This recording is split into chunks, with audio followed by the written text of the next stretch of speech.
أعوذ بالله من الشيطان الرجيم بسم الله الرحمن الرحيم والعصر إن الإنسان لفي خسر إلا الذين آمنوا وعملوا الصالحات وتواصوا بالحق وتواصوا بالصبر صدق الله العلي العظيم.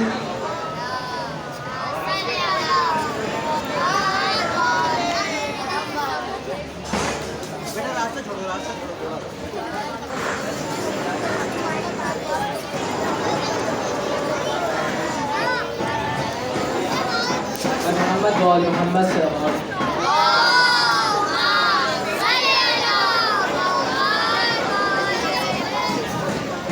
أعوذ بالله من الشيطان الرجيم بسم الله الرحمن الرحيم اللهم إني أسألك وأتوجه إليك بنبيك نبي الرحمة محمد صلى الله عليه وآله يا أبا القاسم يا رسول الله يا إمام الرحمة يا سيدنا ومولانا إنا توجهنا واستشفعنا وتوسلنا بك إلى الله وقدمناك بين يدي حاجاتنا يا وجيها عند الله اشفع لنا عند الله يا أبا الحسن يا أمير المؤمنين يا علي بن أبي طالب يا حجة الله على خلقه يا سيدنا ومولانا إنا توجهنا واستشفعنا وتوسلنا بك إلى الله وقدمناك بين يدي حاجاتنا يا وجيها عند الله اشفع لنا عند الله يا فاطمة الزهراء يا بنت محمد يا قرة عين الرسول يا سيدتنا ومولاتنا إنا توجهنا واستشفعنا وتوسلنا بك إلى الله وقدمناك بين يدي حاجاتنا يا وجيهة عند الله اشفعي لنا عند الله يا أبا محمد يا حسن بن علي أيها المجتبى يا ابن رسول الله يا حجة الله على خلقه يا سيدنا ومولانا إنا توجهنا واستشفعنا وتوسلنا بك إلى الله وقدمناك بين يدي حاجاتنا يا وجيها عند الله اشفع لنا عند الله يا أبا عبد الله يا حسين بن علي أيها الشهيد يا ابن رسول الله يا حجة الله على خلقه يا سيدنا ومولانا إنا توجهنا واستشفعنا وتوسلنا بك إلى الله وقدمناك بين يدي حاجاتنا يا وجيها عند الله اشفع لنا عند الله يا أبا الحسن يا علي بن الحسين يا زين العابدين يا ابن رسول الله يا حجة الله على خلقه يا سيدنا ومولانا إنا توجهنا واستشفعنا وتوسلنا بك إلى الله وقدمناك بين يدي حاجاتنا يا وجيها عند الله اشفع لنا عند الله يا أبا جعفر يا محمد بن علي أيها الباقر يا ابن رسول الله يا حجة الله على خلقه يا سيدنا ومولانا إنا توجهنا واستشفعنا وتوسلنا بك إلى الله وقدمناك بين يدي حاجاتنا يا وجيها عند الله اشفع لنا عند الله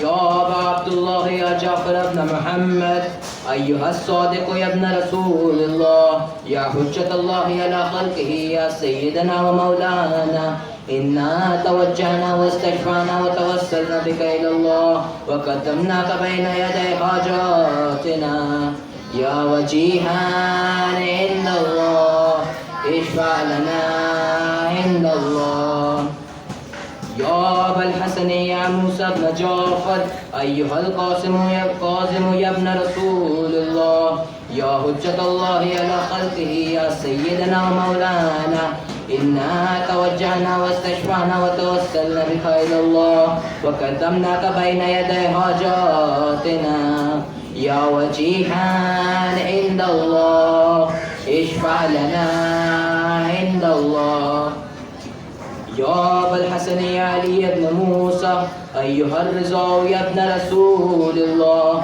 يا حجة الله على خلقه يا سيدنا ومولانا إنا توجهنا واستشفعنا وتوسلنا بك إلى الله وقدمناك بين يدي حاجاتنا يا وجيها عند الله اشفع لنا عند الله يا أبا جعفر يا محمد بن علي أيها التقي الجواد يا ابن رسول الله يا حجة الله على خلقه يا سيدنا ومولانا إنا توجهنا واستشفعنا وتوسلنا بك إلى الله وقدمناك بين يدي حاجاتنا يا وجيها عند الله اشفع لنا عند الله يا أبا الحسن يا علي بن محمد أيها الهادي النقي يا ابن رسول الله يا حجة الله على خلقه يا سيدنا ومولانا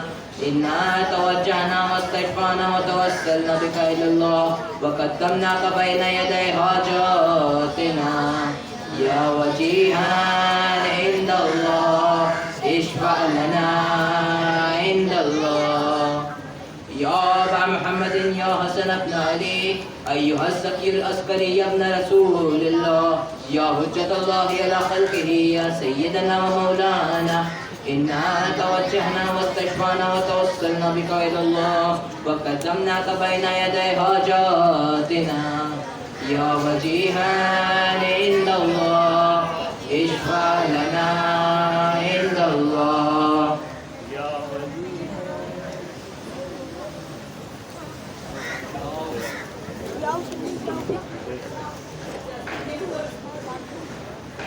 يا وصي الحسن والخلف الحجة أيها القائم المنتظر المهدي ابن رسول الله يا حجة الله على خلقه يا سيدنا ومولانا إنا توجهنا واستشفعنا وتوسلنا بك إلى الله وقدمناك بين يدي حاجاتنا يا وجيها عند الله اشفع لنا عند الله حاجات